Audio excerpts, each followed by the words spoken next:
எத்தனை வருஷம் வாழ்கிறோங்கிறது பெருசு இல்லை, வாழ்கிற காலத்தில் ஆரோக்கியமாக வாழ்கிறோமாங்கிறது தான் முக்கியமுங்க.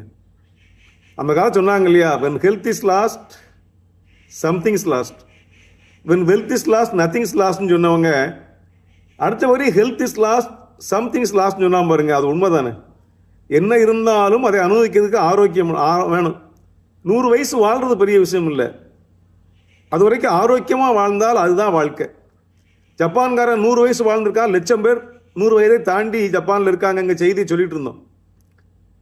100 வயது தாண்டி இருப்பவர்கள் எண்ணிக்கை 1,00,000 தாண்டி விடுது ஜப்பானில்.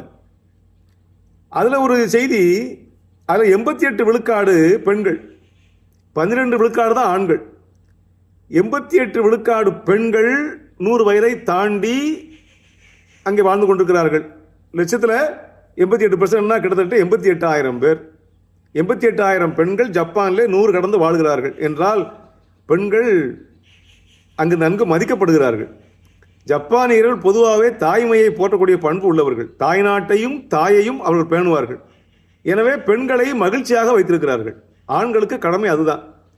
ஒரு ஸ்திரீயை ரட்சிப்பது தான் புருஷனுக்கு கடமைன்னு சொல்லுவாங்க.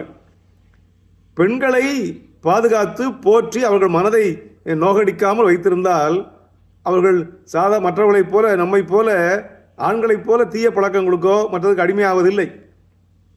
அதனால் அவங்க 100 வயசுக்கு மேலே இருப்பாங்க.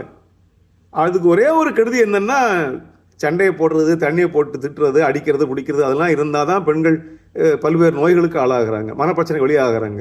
தங்களுடைய கோபத்தை கூட வெளிப்படுத்த முடியாது அவங்களால. அதையும் அடக்கி கொண்ட எதையாவது ஒன்று சப்ரஸ் பண்ணால் நோய் வரும்.